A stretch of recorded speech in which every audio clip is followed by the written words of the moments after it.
Ms. Roberts, can you see us? I can see, yes, I can see what you see. So I can see Mr. Greger, Okay.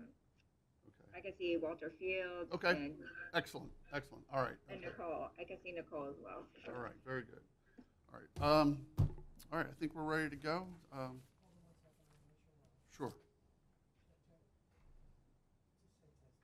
Testing. Testing. All right. Good morning, everyone. My name is Chuck McLean. I'm the Chief Public Utility Law Judge here at the Commission. It's about a couple minutes after 10. We had a couple technical issues here. Appreciate your patience.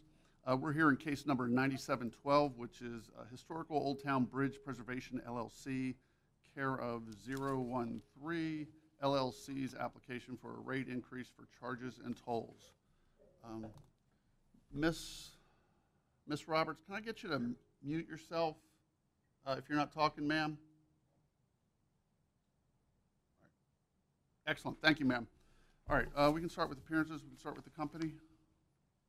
This is my daughter, Aisha Fields. Okay, we'll have to you turn the mics on when you're speaking, sir. Yes, this is my daughter, Aisha Fields, Okay. and I'm Walter Fields. Okay. Okay. Good morning. Good morning, Your Honor. Nicole Zeigner on behalf of the Maryland Office of People's Counsel, and I would move to enter my appearance, Your Honor. Thank All right, you. welcome. Good morning, Your Honor. James Greger on behalf of staff. I would also like to enter the appearance of Ruthie Herman and Lloyd Spivak. Okay. All right, good morning, everyone. And I would note that Ms. Roberts is participating virtually. All right. One of the questions I had when this application was initially filed was whether or not counsel was representing the bridge. Sir, Mr. Fields, do you have counsel representing you? No, no, sir. Okay. Staff OPC? Your Honor, it is staff's understanding that the last rate case that the Oldtown Bridge went through, they were also representing themselves pro se. Staff has no objection to the bridge operator representing itself in this case. Okay. How, I thought you might say that. How do you get around the shall portion in the reg? I mean, it's pretty clear. And I went back and I looked at the previous rate case. I looked at the pre-hearing conference. It didn't seem like there was any discussion as to why the bridge was allowed to proceed pro se. Yes, Your Honor. I don't have the regulation in front of me. I would have to take another look, but hopefully there would be a waiver, a good cause waiver in that regulation. Well, it says all parties except individuals appearing in their own behalf shall be represented by attorneys at law. Staff would point out that the Old Town Toll Bridge, while itself as a legal entity, is a legal vehicle for the bridge owner, which in this case would be Mr. Fields. So, in effect, Mr. Fields would be representing himself in this case. But the bridge is a business, though, correct? It is, yes, Your Honor. Ms. Zeichner, do you want to weigh in on this? Your Honor, I do see your point. We don't have an objection, and we know that this is what was done previously, but we certainly do see some benefit to the company having counsel. So I guess I would say that OPC does not take a strong position either way at this time. Okay. Thank you, Your Honor.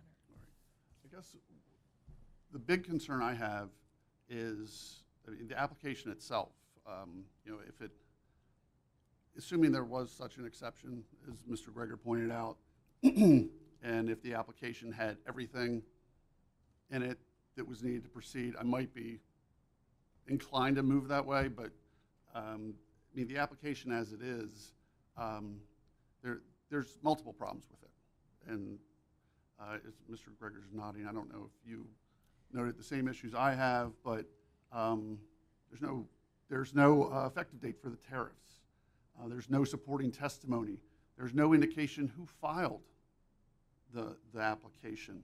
The public cannot access the application as it's been filed because it's all filed confidentially. I'm not sure why, because while some of it may be confidential, most of it should not be. And that's not necessarily an exhaustive list, but there's multiple issues. Mr. Greger. Yeah, so in this case, staff is willing to work with the bridge operator in order to make remedial corrections to the application. Right. And So we also noticed that there was no rate effective date, and that's why we were working with the bridge operator in order to set the procedural schedule in such a way that we had additional time right. in order to make corrections to the application Mhm. and then have enough time to litigate it in the proper manner, Right. Your Honor. Okay. What I'm thinking, at least, right, Mr. Fields, do you have anything to say on the attorney issue, sir? Well, I could say a couple of things. The bridge can't afford to hire another lawyer Mm-hmm. because there's not enough money there. Right. So, I mean, what would you? And Ms. Roberts handled it last time without no problems, and she's agreed to handle it this time for me. Yeah, I saw she's orchestrated it, but in her email. But unfortunately, there's just too many issues with the application as it is. You know, I don't see a way around the regulation. The regulation says you shall be represented.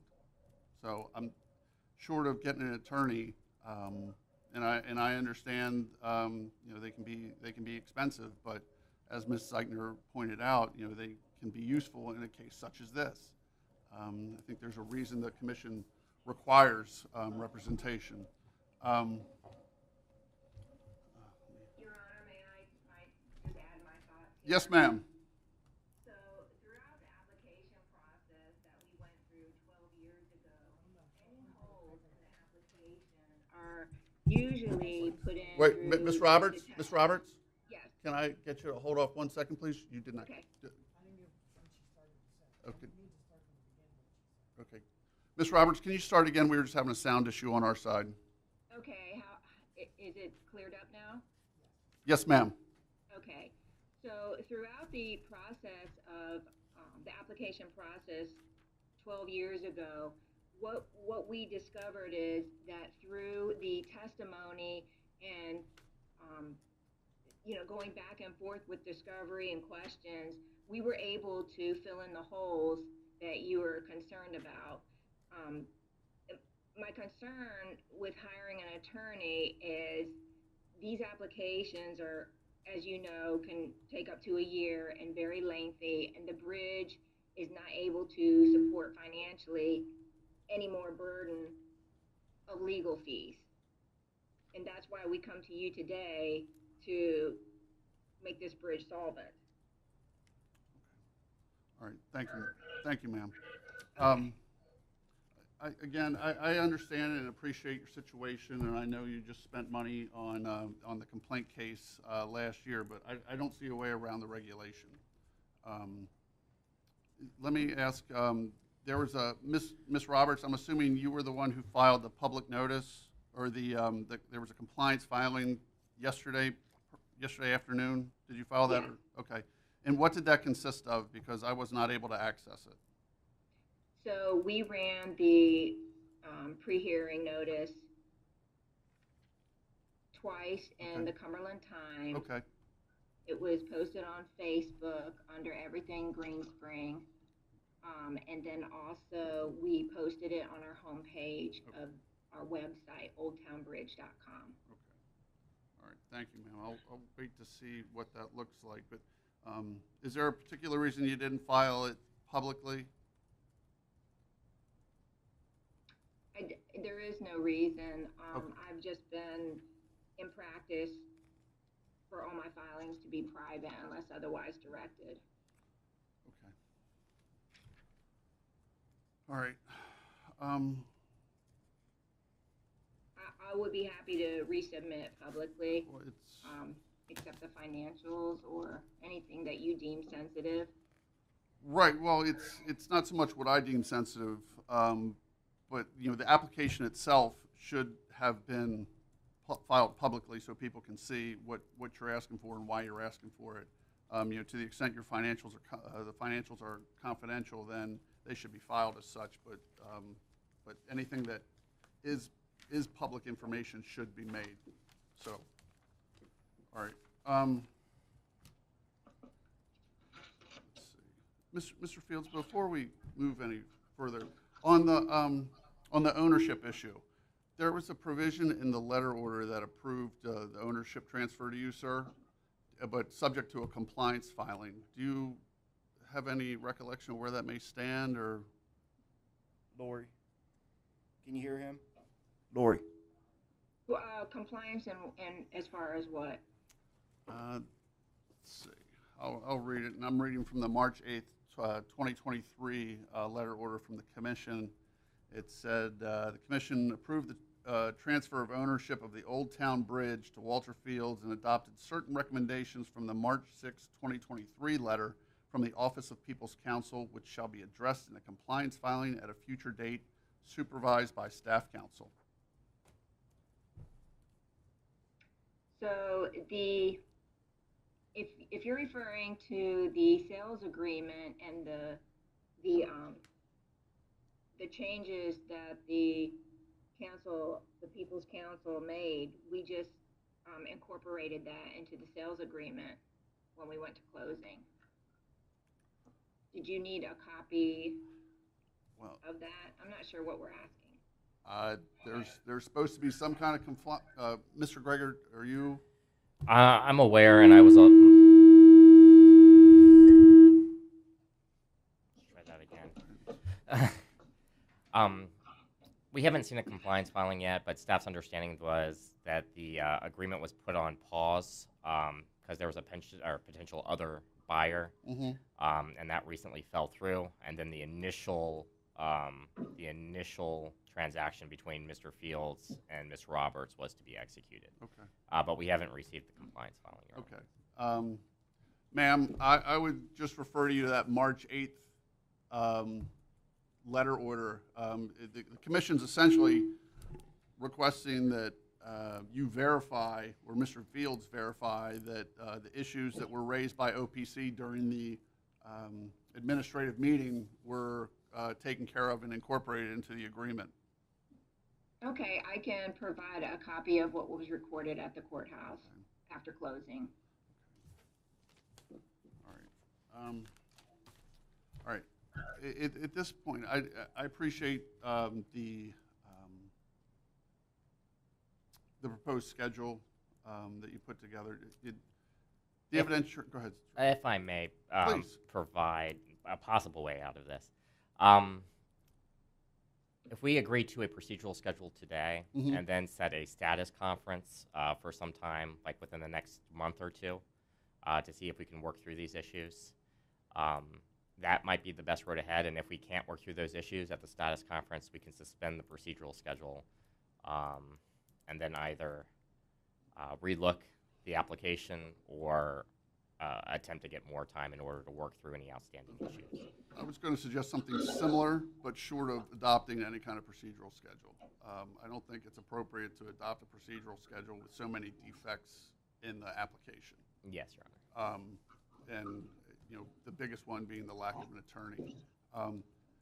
The one question I had on, you have the evidentiary hearing the 11th to 13th of December. Was that a window or was that 3 days? That was a window. Okay. I don't foresee the evidentiary hearings lasting 3 days, Your Honor. And the only other thing that I noted that there was no evening hearing. So Yes, we would still be working, and Okay, I think that would be that's fine. subject to the venue that would be secured by That's the fine. carriage operator. Yes, Your Honor. So this is what I think we should do moving forward. I'm willing to give Mr. Fields, 30 days. If you need longer, we can extend it, but to engage an attorney and refile the application. And then we can revisit things. Yes, sir, Mr. Fields. Like we just talked about, will we get the money out to get the attorney? Well, that's not going to work because once you get the attorney, after you get the money, the case is already over. So do I just shut the bridge down? Sir, I'm not telling you. I mean, that's what I'm trying to. That's why we're here, try to take care of this problem. I And get we it. had this problem taken care of before, like he said, without hiring attorneys, because attorneys are expensive. I know they are, sir. And this bridge only brings in, I mean, I'm not sure how much it is. I don't have the paperwork. It don't bring that much money in. I understand that, sir. I do. But, Your Honor, I'm not hearing everything Mr. Fields is saying. all right. Okay, go ahead, sir. I mean, Lori, I just told her that the bridge don't bring in enough money to pay for a lawyer. Okay, since we sent the precedent last rate increase to kind of gap in any pertinent information between us and the PSC, and Mr. Greger, can you elaborate on the two kinds of rate increases? One, you said went in front of a different body than the administration kind. Do we fall into that where we don't have representation? What we were discussing was a staff-assisted rate increase. I'm not sure that the bridge would fall under the statutory or regulatory requirements. Because it's not a water company. Yes. But it was something that we were looking at. Okay. Honestly, the Oldtown toll bridge, when you look at the public utilities article, or the regulation itself, is remarkably silent on toll companies. It is. Where electric or gas companies and then water companies are often specifically, it's spelled out what requirements need to be met for something like a rate increase. So honestly, this is the only privately owned toll bridge in the state. It's under the jurisdiction of the commission, but it's often overlooked and statutory and regulatory requirements. Right. Understood. All right. Mr. Fields, I understand your situation, and I understand what they did in the last case, but there's I don't see a way around the regulation unless someone else can point me to one. Perhaps a motion to the commission to waive that particular requirement, Your Honor. If staff wants to do that, or if Mr. Fields would want to do that, Just as a matter of procedure, Your Honor, would you want such a motion to come to you, or would you want such a motion to go directly to the commission? well, considering the position I've stated, I would say it would go to the commission. If you want to, I'm happy to issue a notice of a further procedural date where we get where either Mr. Fields or Mr. Greger or Ms. Zeichner wants to update me where we are in 30 days, we can do that. Yes, Your Honor. Okay, and then if you want to use that as a basis to, I guess, challenge my ruling, that would be fine. Yes, Your Honor. Okay, and I can get that out today or tomorrow. Okay. Ms. Zeichner, anything else? Mr. Fields? No, sir. Anything Thank else? you, sir. Thank you, sir. All right, Ms. Roberts, do you have anything else before we sign off here? Yeah, I do have a question. Okay. If you do require an attorney, does that mean that the application has to be refiled, or can we file an addendum saying who our counsel is? Well, as I noted initially, there's multiple problems with the application, whether it's amended or whether it's filed anew. There needs to be some significant changes to it, ma'am. Okay. Okay. All right. Thank you. Thank you, ma'am. All right. Anybody else? All right. So I will set a date. What's today? Today is the 17th. So we'll look ahead to call it September 18th. And if you can provide me a status with where we are, we can go from there. Yes, Your Honor. All right. All right, Doug. We're off the record.